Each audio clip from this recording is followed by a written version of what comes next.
Okay, hey guys. So I wanted to give you guys a synopsis because I hate things being incomplete. And I am forcing myself to make this video because if I don't make this video right now, I'm probably never going to make this video. So I told you guys about how I left Caribbean Med School, how Caribbean Med School broke me down. I told you guys that in a video 6 years ago, and then I ended up deleting that video. I ended up deleting that video because a lot of my views have changed. I felt bad about how I was just completely railroading a whole entire country. Like, I felt like that was wrong. At the time, I was ignorant. I didn't know that there's parts of America that has dirty water. I didn't ever go to Baltimore City before. You know, at the time I was so ignorant, and I just felt bad every time I watched that video where I was crying and all of that. So after I left Caribbean Medical School, I ended up working at McDonald's. I was working at McDonald's with a bachelor's degree. It was during COVID, and I was really, really mentally going through it. Like, I was really mentally going through it. Like, half the things that I said in that part one of that video that I deleted about how, like, I said, like, my friend said water got in her eye hasn't ever been the same. I said another person said that water got in her ear. Her ears were never the same. And I think I said that I told it an experience of my friend who got in the car. No, he didn't get in the car. He called his landlord, and he was riding a bike, and he was lost, and he couldn't find the way home. And he called his landlord, and his landlord had a pickup truck, and his landlord said, "Follow me." And I was telling all that story, but I didn't even tell the half of it. I really did not tell the half of it of how much I suffered when I was on that island. Like, when I tell you, like, like, I'll give you examples of how I suffered. And I'm probably not going to do any editing cuts just because it's just too much energy and I really kind of don't want to. So, examples of how I suffered is one time I almost got attacked by a pack of dogs in the neighborhood. Like, it was a whole pack.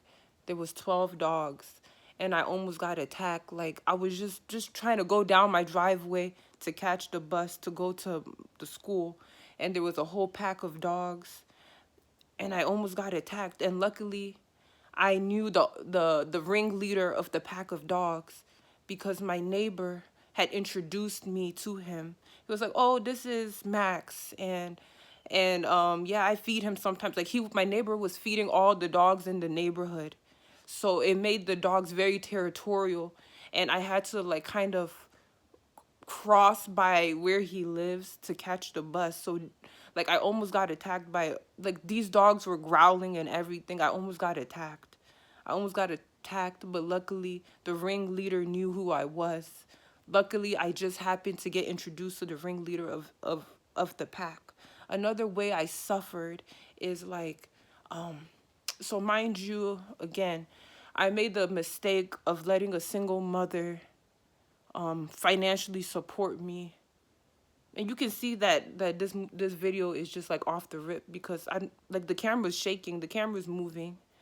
But yeah, so, and I made a mistake of letting a single mother support me. Like, I was really going through it. You just really don't understand. Like, some weekends I would have no water, and I would walk like 5 miles to the grocery store, get a pack of water, and then cross the street running with this pack of water, the pack of 28, maybe 24. And I was running. I was running. Food was so expensive. Let me finish that story. Let me not run into another thought. So I would be running in the middle of the road 5 miles Well, the I'm just guessing, but I think it was 5 miles. It probably was 10, but I'm just gonna say 5 miles. So I would walk 5 miles to the grocery store. I would get a pack of water, and then I would carry it back to where I lived. And I would see my classmates, they would drive past me in their cars and they'll wave at me. And I was shook. I was shook. I couldn't believe it. And they had room in their car and they would wave at me and keep driving. They would even speed up, you know? Like I was really, really going through it. And like I was going through it. I was going through it. And I would call my mom on the phone. She did not want to pick up. She did not want to pick up for me. She did not want to pick up the phone, man. Like she did. It's not funny. She did not want to pick up that phone for me. Like, anyway, so yeah, it was really bad. And I just suffered so much more. But, like, for whatever reason, I just can't list it all out here. But I would walk miles and miles and miles to school. I'm not exaggerating. I was walking miles. I was walking miles to school.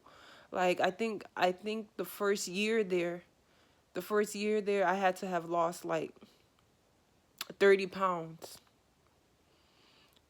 Like after my first year there, all of a sudden out of nowhere, I got hyperthyroidism.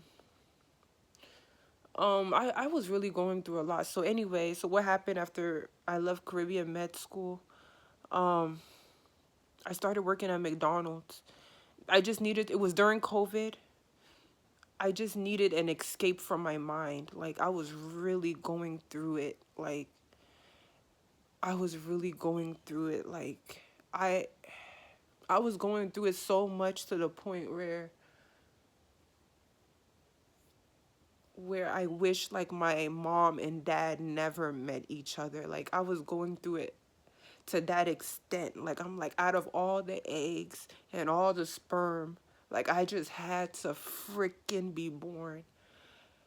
And it's like I'm religious, so I couldn't do anything. I couldn't do anything about it, you know. Because I'm religious, I couldn't do anything about it, you know. So it felt like there was no escape. Like so I started working at McDonald's. I was working night shift. I was working part-time at McDonald's. Um, and then decided, I just had the bright idea. I decided that, hey, I'm going to go to American medical school. So I worked at McDonald's, I think, for a good 7 months. And it was my manager that told me, like, girl, you got a whole biology degree. Why the heck are you working at McDonald's, you know? And I was like, yeah, I guess he's right. I mean, I got a job as a medical scribe. So I was working as a medical scribe and I got the MCAT books. I was ready to study and become a doctor, a medical doctor in the US. I was like, I'm gonna do it the quote unquote right way. Um, so I became a medical scribe in one of the best teaching hospitals. And I gave myself a year. I gave myself a year. I said, if you don't do this MCAT and you don't pass this MCAT and you don't go take this test after 1 year, then we're done. That's what I told myself. I told myself we're done. We're done. We're done. Because you must really not want to do it, okay? So while I was working at one of the best teaching hospitals, a lot of the medical students, they will complain like, oh my goodness, think long and hard before you become a doctor. And I would see it firsthand, honestly, like the hierarchy. But honestly, now I'm realizing there's a hierarchy to everything in general. But um, it was like during COVID when I became a medical scribe, and a lot of people like couldn't get any opportunities. Like I was able to see like a lot of like nepotism in the medical field. Like a lot of the school students that I knew and I met at the job, like their aunt was a doctor, their cousin is a doctor, their mom is a doctor. Like they had like support system of people who were supporting them financially, mentally, spiritually. Like there was one student who said that her mom and dad was a doctor and one of them was on the board and things of that sort. And those medical students, they didn't really look happy to me, but I was still trying my best to study for the MCAT. And one of the reasons why like I gave myself 1 year is because there was this girl and she had been a medical scribe for 8 years, and I was like, oh, I'm not to be mean, but no, no, no, no, no, no, you know. And at the time, I wanted to start a family. I wanted to have kids. I wanted to have a husband. I was like, when am I going to get to do this stuff if I'm trying to go to med school? But now I know like the time is going to pass regardless. So if you want it, you might as well do it. But at that time, I was being ageist. So, yeah. So while I was working as a medical scribe, I think all of this was during kind of like COVID era, 2021. Like while I was working as a medical scribe, the nurses were on TikTok. They were dancing. They were talking about how easy nursing was. And then a lot of the nurses that I was working at a wound healing clinic, a plastic surgery wound healing clinic. And a lot of the nurses, they were going on vacations every week. So I was like, you know what? Maybe nursing is for me. Yeah. Yeah, because I bought all the MCAT books, but I was just not studying, you know. I was just so over it. I really kind of just was over it. I was like, at this point, I just need... And then also, I won't tell that story, but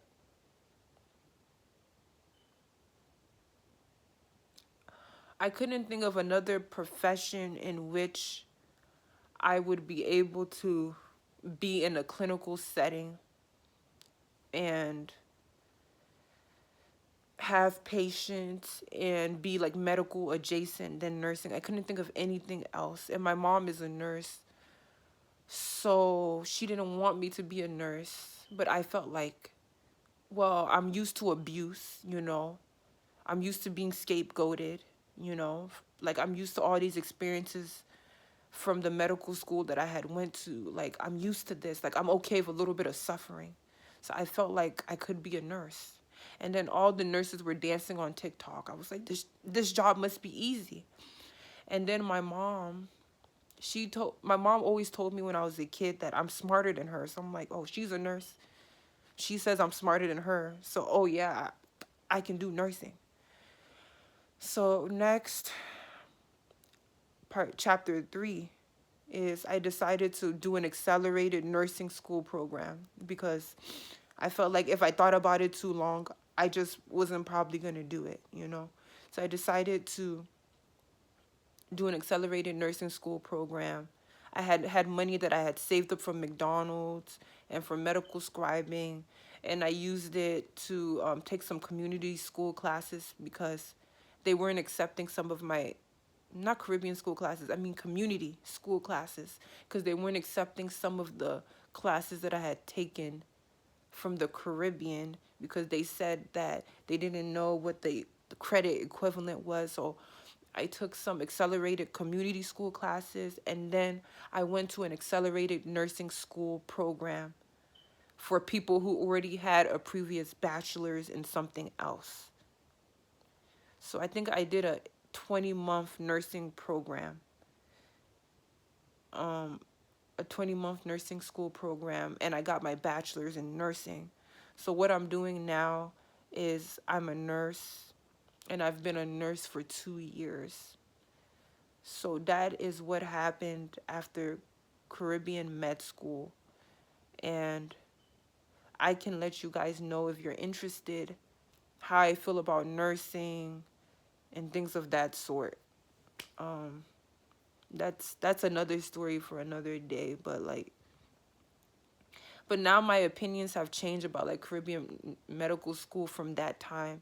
At first I was like, nobody should do a Caribbean medical school program, but now I'm like, you know what?